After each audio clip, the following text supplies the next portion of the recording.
Hello, everybody. My name is Mac Burnett. I'm the founder and CEO of Simple Success Solutions, and welcome to 7 Reasons Why Your Clients Aren't Buying. Now, initially, we did this teleseminar with Jacqueline Vasquez of the Association of Bridal Consultants, and for some reason, we lost part of the interview, so I'm just going to go over some of the key points as well as the 7 reasons why your clients aren't buying. Now, we do have the questions at the end. Those recorded just fine, so stay tuned for those as well. All right, so the first thing that we went over was some of the things in our business that are myths. And one of those myths is price, right? So price is one of those things that everyone says is a reason why people don't buy, right? This is a myth. I wanted to dispel some myths, right? So this is a myth in the sense that price just means that you haven't proved the value. And we can prove this because we all know someone in our business and in our industry who charges more than we do and has more clients than we do. Or at least they appear to have more clients than we do. They're successful and they're rolling it out. And these are the people that we point to. These are usually the leaders in our industry. And what are they doing differently? Well, one of the things that they are doing differently is they're marketing their business differently. They have a different brand than we do. They serve a different market. There's a lot of different reasons. But when it comes to price, one of the major differences between possibly you and one of your competitors is that they've proved the value. And we'll talk about this a little bit more. Another myth in this industry is that for these type of services in the wedding industry and in any industry for that matter, is that the client doesn't need you, that they can do it themselves, right? So if you're a photographer, if you're a wedding planner, that the client can do this themselves. This is absolutely a myth as well. It's just that there is a stigma around what people think that they can do. It's like everybody thinks that they have Google, that they know everything. Well, there's just certain things that you just can't learn from reading a document. You actually have to go out there and do it. Most people don't want to do it. And this is also a myth, right? People, it's not that they don't need you. It's just they may not understand why they don't need you. All right. So let's get into the 7 reasons why clients aren't buying. Number one, this is a very important one. Number one is the KLT factor. The KLT factor. And what KLT stands for is know, like, and trust. It doesn't matter what business it is. It doesn't matter what business you're in. No one buys anything if they don't know who you are, if they don't like you, and if they don't trust you. And you got to think about that. Why is this so important? It's like if we meet with someone one time and let's say they're not a referral, it's just someone that we met at a party and they want to use your services. Well, they don't quite know you yet. They're trying to get comfortable with you. Now, if you think about it, even though nothing gets sold like this, there's different degrees of know, like, and trust. For example, if I want to buy a bottle of water or a pack of gum from a local store, well, I just need to know that it's there. I need to like the gum and I need to trust the company that made it because it's packaged well. I don't necessarily need a relationship with the person who I'm buying the gum from. However, let's say I need someone to operate on me. Totally different level, degree of know, like, and trust, right? I need to know this doctor well. I might meet with him several times. I need to like him because he's gonna cut me open. And I need to trust that his credentials allow him the level of expertise that I'm gonna come out of there all right. You see what I mean? So with what we're doing and what we're selling, there needs to be know, like, and trust built up, right? You've never bought anything without know, like, and trust. Not a car, not a house. And the bigger the risk, the bigger the know, like, and trust. So let's just keep that in mind. The number two reason why your clients aren't buying. It's not easy to buy from you. It's not easy to buy from you. And I'll give you an example. If you're working with a client and they know, like, and trust you, they want to do it, and then you send them a 15-page contract, not even an agreement, because if you take the words agreement versus contract, it's the same thing. It just sounds a little better, right? It just sounds a little better. So no, so making it harder to buy when you send this contract over, it's like, it puts people on guard, right? It makes people uneasy. So we found, with my clients, is that if we take whatever the entire process and move it online, it doesn't feel so intimidating, right? The other thing is you can get somebody who's really crafty or savvy with agreements and narrow it down to one page. Is there any way that you can get it down to one page? I'll give you another example. We had a client, and the client had their business was basically generating reports. And listen, nobody reads, right? We live in a YouTube culture today. So nobody reads.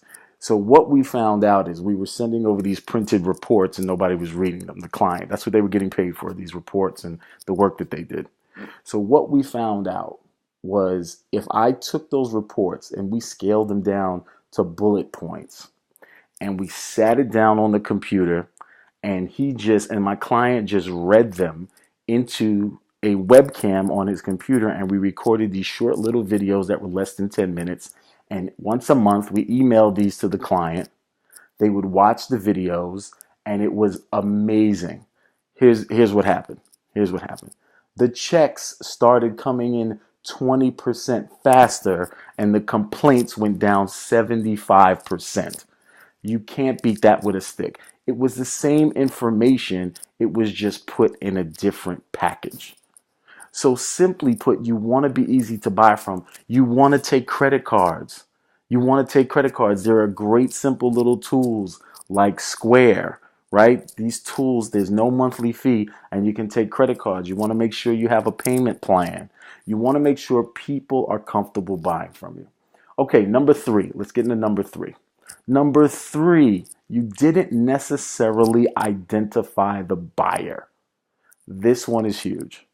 So a lot of times you're spending a whole lot of time on the bride, maybe the groom, or maybe whoever else is in the room, and it may not be someone who's in the room, right? You got to think about this is a family affair, and this is really huge, right? So you've got moms, you've got dads, you've got cousins, you've got friends, you've got somebody who you may not even see who's writing a check, you've got grandparents, right? There's all these different people involved in this because it's a family event.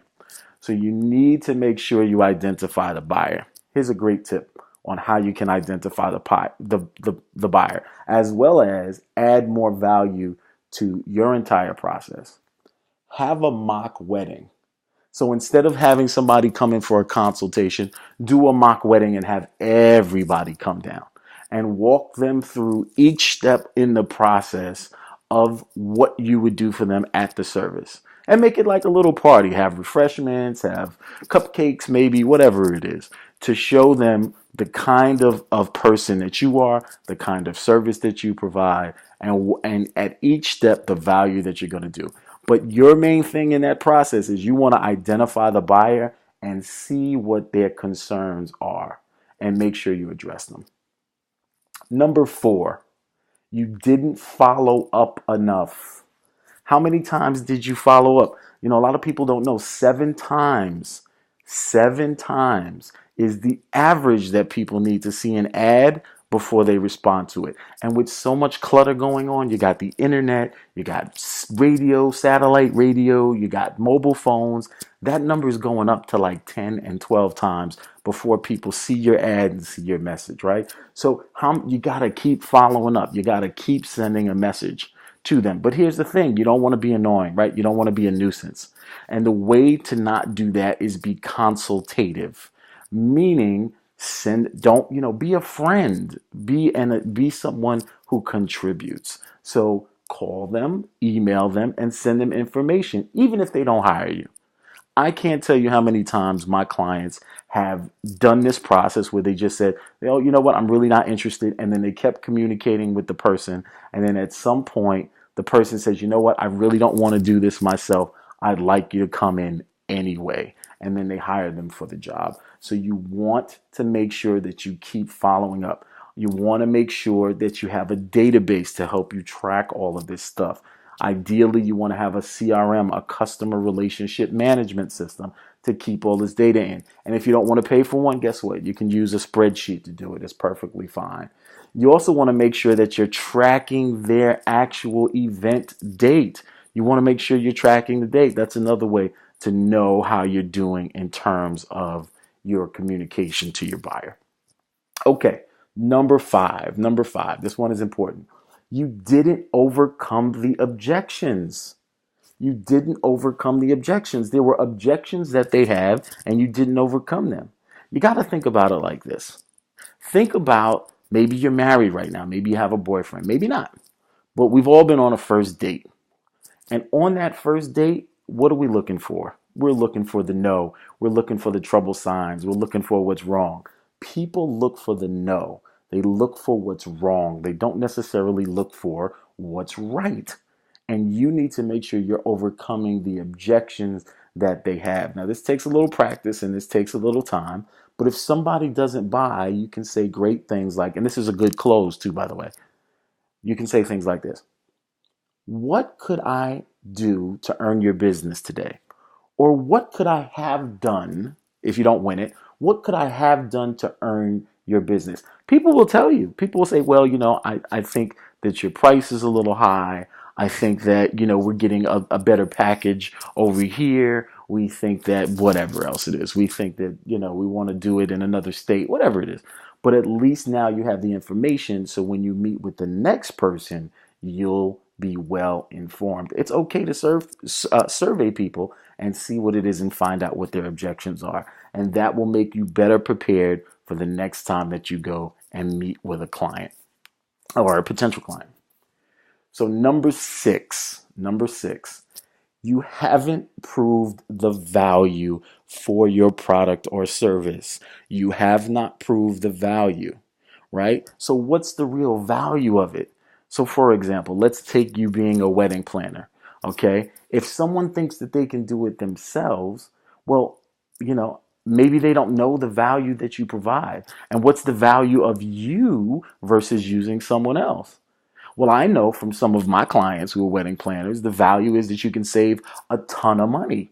You can save $5, $6, $8,000 by using them because they know how to cut expenses. Well, a lot of times that can offset your fee, right? And there's other little things that you can do to prove value. You can add educational material. You can add bonus trips. You can add products. There's a million different things you can do to beef up the value, You want to make sure that the value seems higher than the price whenever is possible. You don't just want people to feel like they're getting dollar for dollar. People want to feel like they're getting more value for their dollar than they're actually spending. Number seven, last one. And I think this to me is has transformed my business, and somebody taught it to me, and I'm gonna share it with you. Selling and not serving. Too many people today are trying to sell their customers and not serve their customers. And people don't want to be sold. It's like the guy at the party who's like, hey, look at how cool I am. Look at how cool I am. Here's my business card. Look at my watch. Look at my car.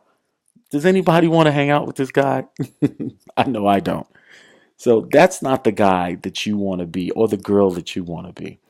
And the reality of it is that's what a lot of people do in their emails, and that's what a lot of people do on social media, and they don't take the time to build the relationship, build that know, like, and trust factor.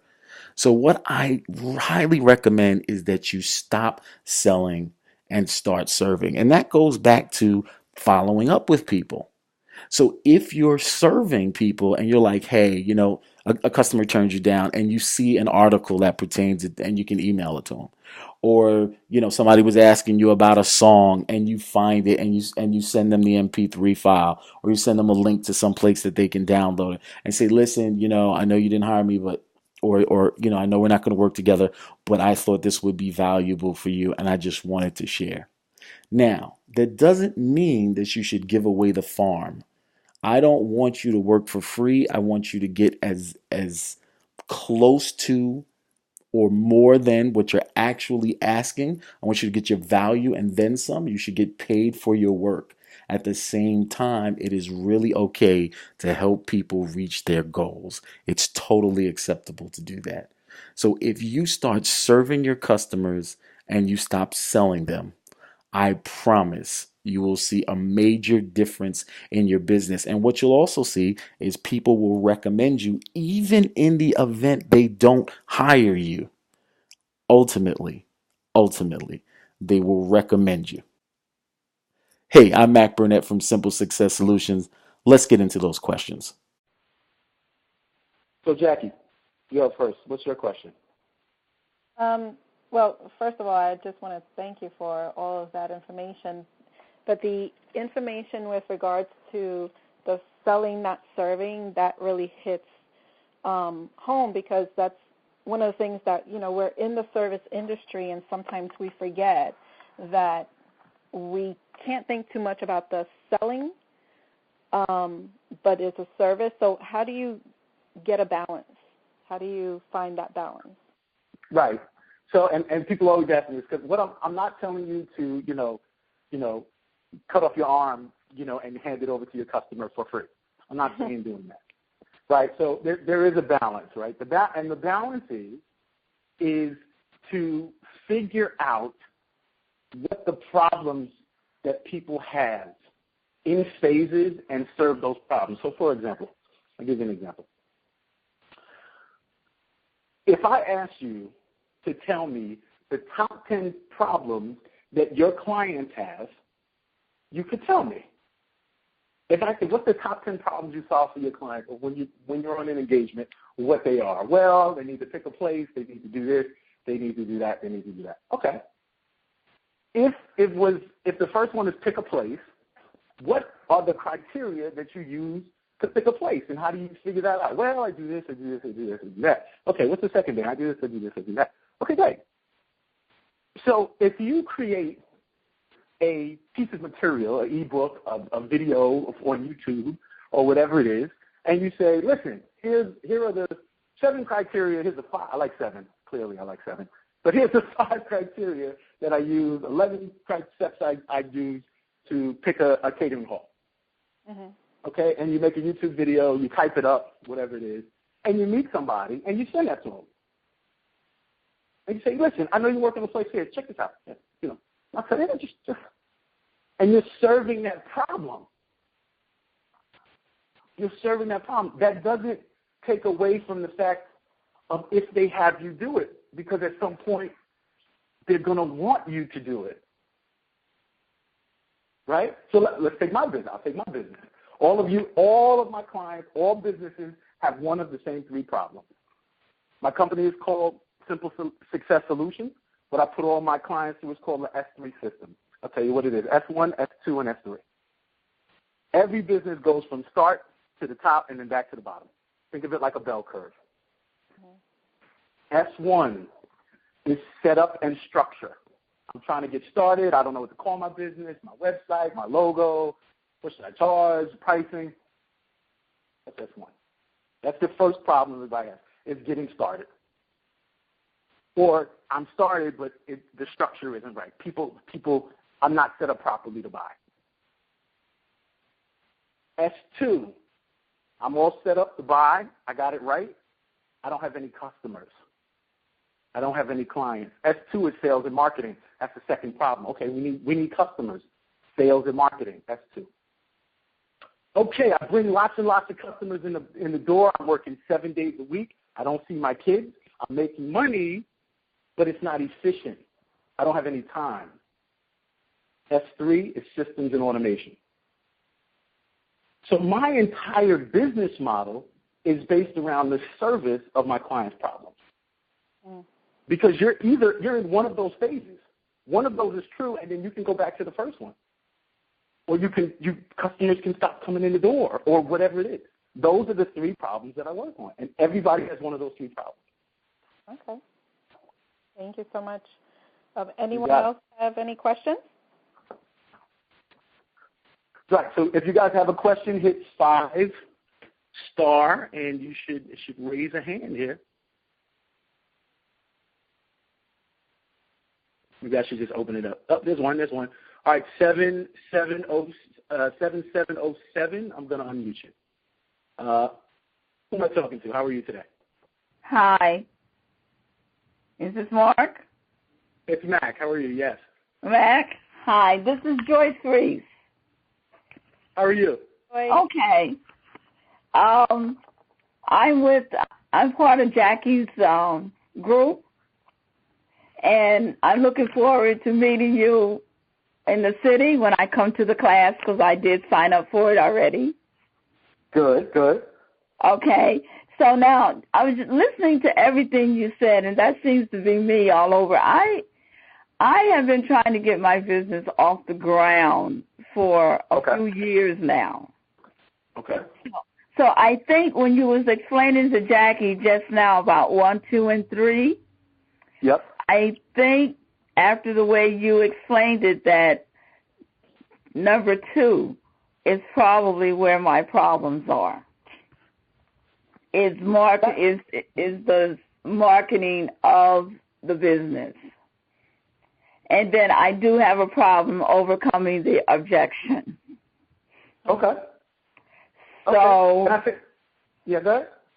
Yeah, so that's one of the main things that I do want to focus on to get better at so that I can maybe approach the client in a different way. I'm probably doing it all wrong. You know, and sometimes it's small changes make dramatic effects. Mm-hmm. Small changes can make a dramatic effect. I'll tell you a quick story. I have a friend who is also a client who runs a business, and what they do at the end of the day is they generate they do all this work, and then they generate a report, and then they send it to the client. Well, the biggest problem was that people were paying them all this money, and they would yell at them saying, well, what are you doing for the money? They said, well, I sent you a report 2 weeks ago. Did you read it? And the guys would go around and, no, I didn't see it. Okay. So we did something very simple. I said, okay, break the whole report into one page. Give me the cliff notes. Mm-hmm. Sat them in front of their computer, had them look in their web camera and read it into the camera and record it. We made a little video. And we sent them the video with the report so they could watch the video in 10 minutes. Because remember, people don't read. We live in a YouTube culture, right? So people don't read. Right. So all we did was that one little thing, and he started doing that every month. The calls went down 75%, and the checks started coming in about 20% faster. They would come in about a week earlier, just because the people liked the videos. So then he got smart, and he got a professional model to come in and do the reports for him, who was really smart in their business, and now that's part of his business. Small things. It doesn't necessarily have to be a big thing. Okay, so because I know I've had a website for about a year and I have yet to have a hit on it. So I know that it's probably, my daughter tells me it's too much reading. I have too much for a person to read, so they don't read it, so it's too much, so they go away.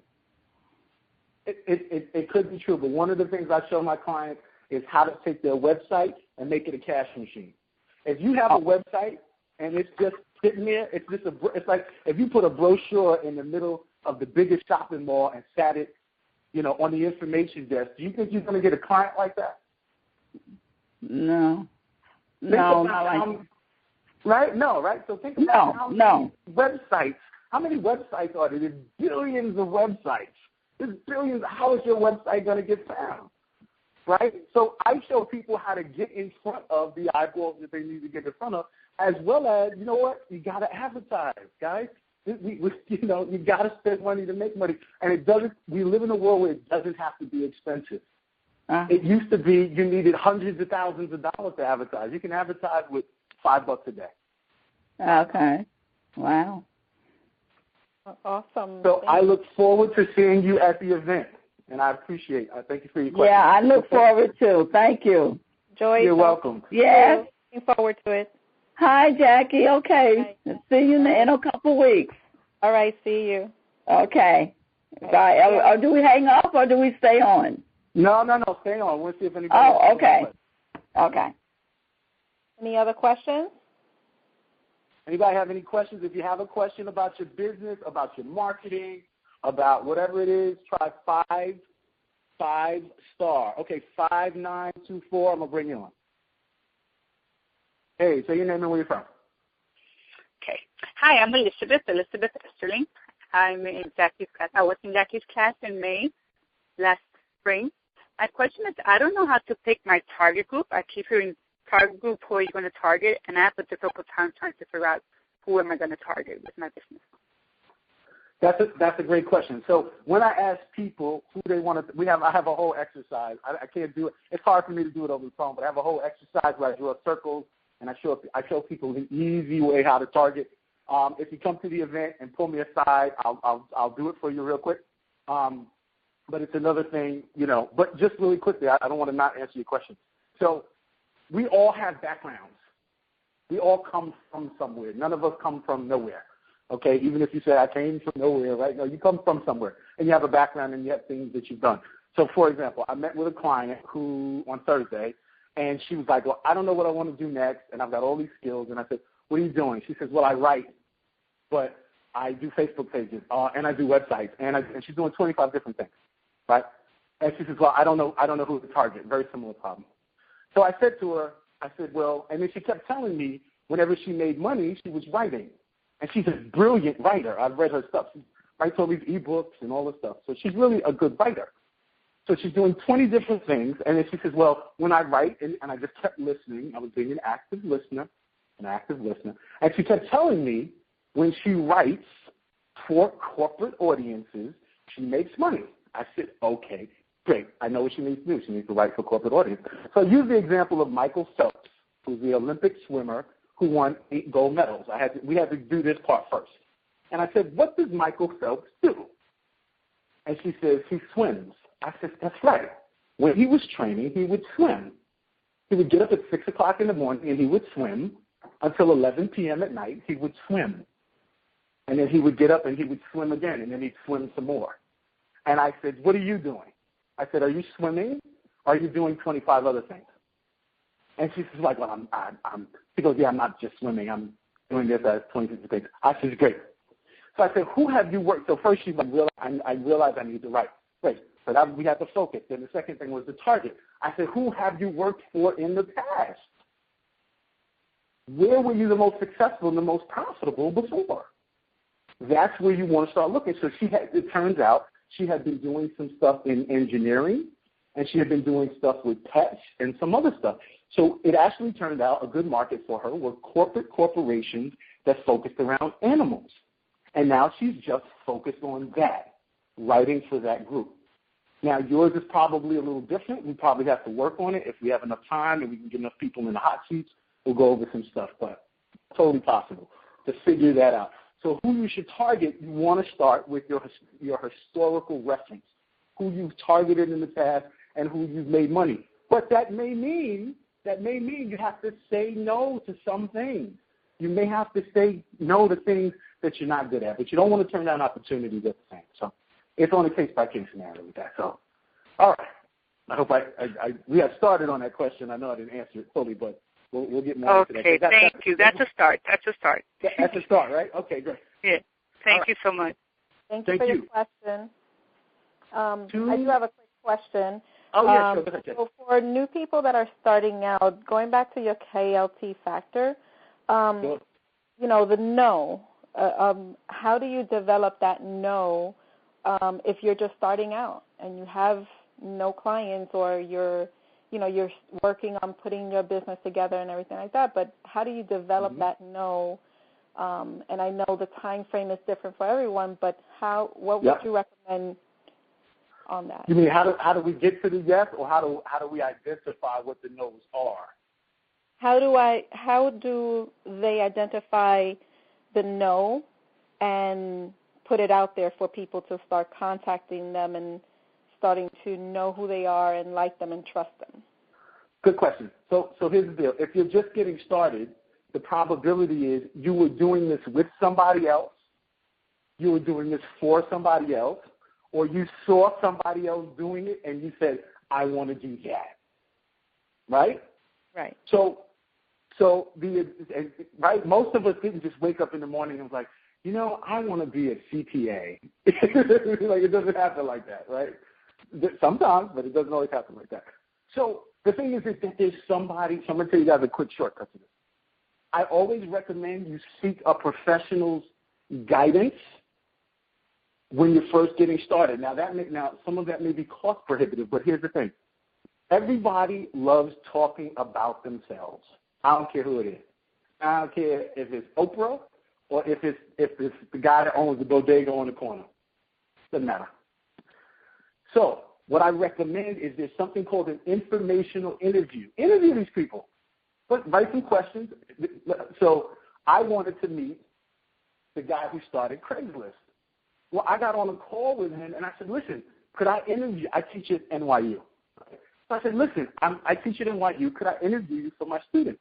He was like, yeah. Am I interviewing him for my students? Totally. Am I gonna ask him the questions that I care about? Yep.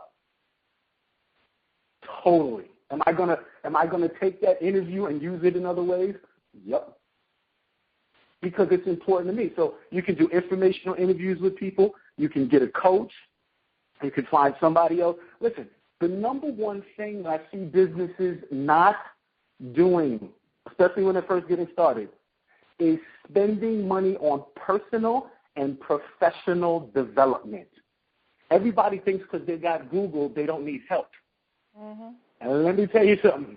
There's a lot of bad stuff on Google. There's a lot of good stuff on Google.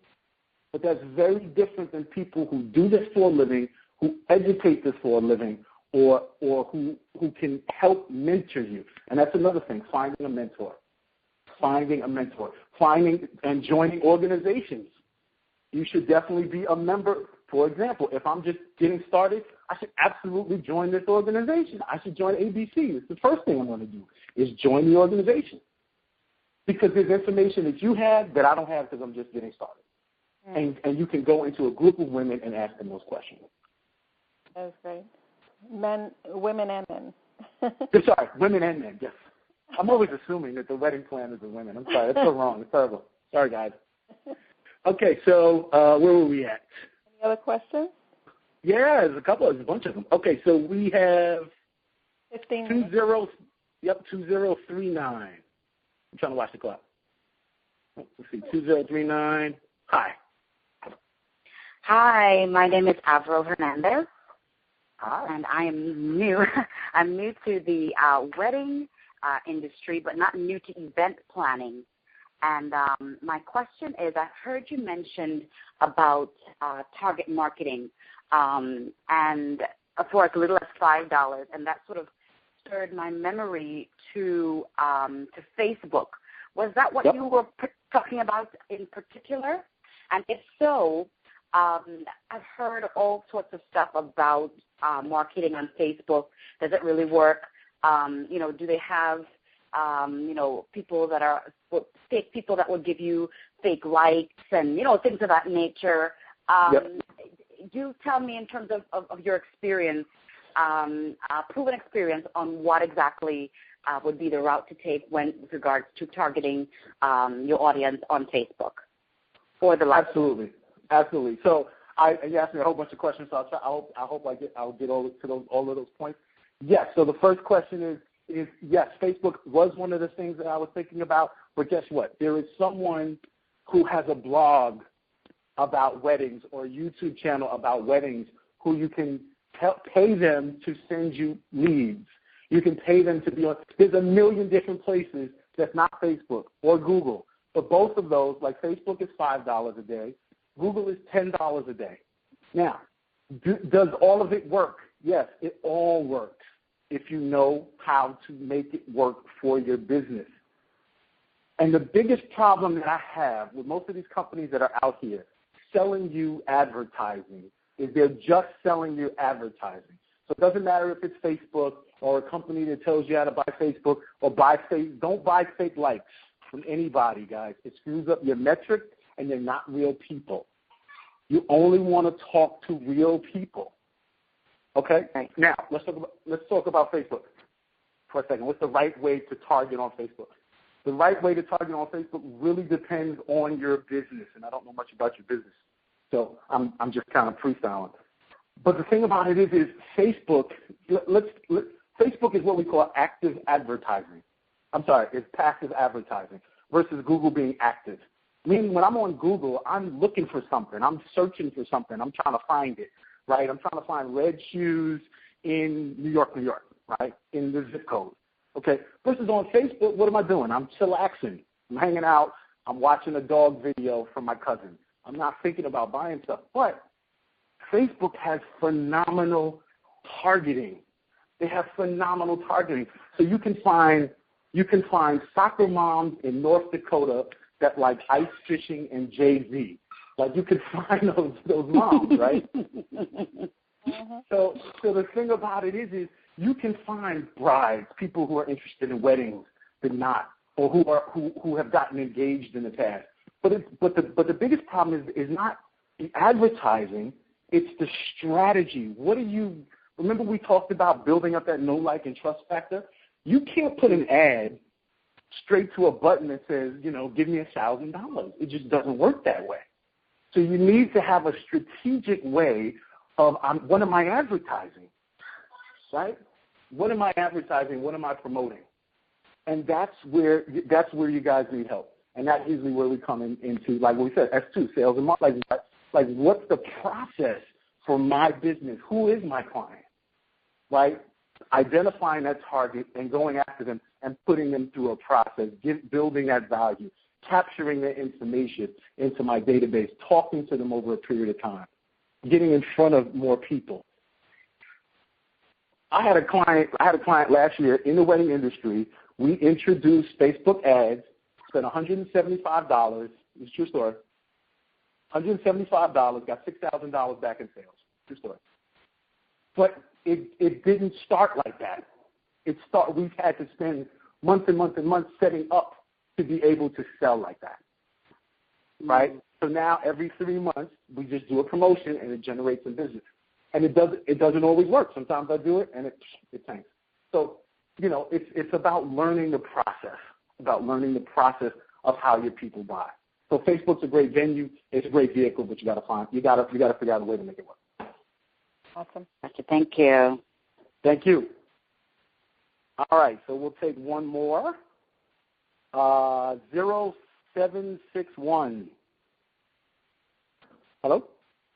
Hi, this is Quandra. Hey, Quandra. Hi. So my question is regarding the different points. I thought they were all really, really great. But the one where you talked about haven't followed up enough, how do you draw the line between, following up effectively and becoming a stalker? Because that's my issue. I don't want to chase people. I don't want to, quote unquote, sweat them. I don't want to be a stalker. So how do you do it? Where's the fine line that you should, not cross? Quandra, I don't want you to stalk me either. I'll tell you right now. Okay, so listen. It's a true story. So listen. You want to be able to be contributive. You want to be able to contribute to those people. You want to contribute to their life. Okay, but you want to give people a pause button. You want to give people a way out, which is why in all of the emails you send out, there should be a little button on the bottom for people to unsubscribe. But here's the thing. If you serve and you don't sell and you say, listen, I'm not calling to sell you anything, I just wanted to give you this. If you send me an email and you don't have an offer or a promotion in every email, I'll give you an example. A guy at the party who's always like, I'm so cool, I'm so cool. You know how cool I am? Check out how cool I am. Look at my watch. Look at my car outside. Does anybody want to hang out with that dude? No. But that's what everybody does on social media, and that's what a lot of people do in their emails. The only one who can get away with that is like the daily deal sites, because it's a deal. You give me a deal every day. Are those the emails you send to your friends? You're like, no. The emails I send to my friends are, hey, Jackie, how's it going? How's your weekend? What's going on? How's everything? How's it feeling? Okay. Hey, by the way, check out this thing I saw, if this is helpful to you. And we'll talk some business in a couple of weeks. Right? If you send it like that, then it is. The other thing is that people will tell you. People will tell you. And the third thing is this. After you do this for a while, you want to systematize this thing. And there are systems that I can put in place because you'll be able to know how much is too much. Okay. Like you'll know, okay, if I found out it's better, but you got to track all this stuff, right? That's why you need systems. I found out if I send them 3 emails, I call them twice, I email them one more time, and then follow up with a call and a text message, that then they get back to me. Okay. So the thing about it is and you know, a lot of it's gut feeling. Like you'll know. But the thing about it is if you're contributing and you're not selling them all the time, I follow up with people, but I don't sell them. My clients come from doing stuff like this. I don't, you know, because if I have, and this goes back to what I just said, if I haven't proved enough value to you, then I don't want you to buy from me, because you might be a headache. When I prove enough value, when there's enough value, you don't have a marketing problem. When I prove enough value, you're going to be like, I got to call Mac. I need some more business. I got to call Mac. I'm swamped. I got to call Mac. I don't know where to start. That's it. That's it. I don't have to call you. Now, that's different than staying in front of you, because like right now, I'm going to email you guys, hey, what's going on? How's everything? Am I going to see you at the event? I hope I'm going to see you at the event. You should be at the event. See what I mean? So, but I'm not selling you anything. I'm inviting you to something. See what I mean? I'm not. And then at some point you're gonna be like, I need this guy, or you're gonna say, somebody else gonna be talking to you, be like, girl, you need Mac, or guy, you need Mac. See? So it's got to be less of a sales pitch and more of a contribution. And it's more about the intent of what you're doing than it is the actual tactics. I hope that's helpful. Yes? Yes, it was. Thank you. Cool. That was great. Thank you so much, Max. Thank you for everyone and their questions. So basically, on April 27th, if you haven't registered, it's a great opportunity to just go and find out some more information with regards to what Mac is going to be speaking about. The Extreme Business Makeover is what he will be covering, and it will include the business transformation hot seat. And, you know, I will say really quickly that at one of our meetings we had Mac come over and he spoke for about 20 minutes, and he was trying to cover a lot in the 20 minutes, and the transformational hot seat was one of them, and it really inspired or really got a lot of people to think. And that's why if you come to this event, you're going to really see a difference with something on seeing someone just share their information on their business. And you know, it'll actually be a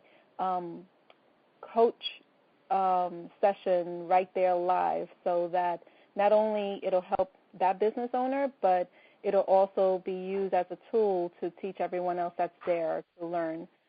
So looking forward to seeing you. If you haven't registered, I'm going to send you an email shortly with a link and some more information. We would love to see you there, April 27th. And thank you. Thank you so much for being a part of this first teleseminar. And thank you, Mac, for all of the information that you shared with us. Thank you for having me. Ladies, I want to see you there. I want to see you at the event. I want to see you in those hot seats. Hot seat is too hot, but I promise you're going to come out of it much cooler than you ever thought you could. So come out and join us. It'll be a good time. It'll be fun. And I'm more fun in person, so we're going to have a good time. Awesome. Thank you so much, and thank you, everyone. Have a great night. Take care, everybody.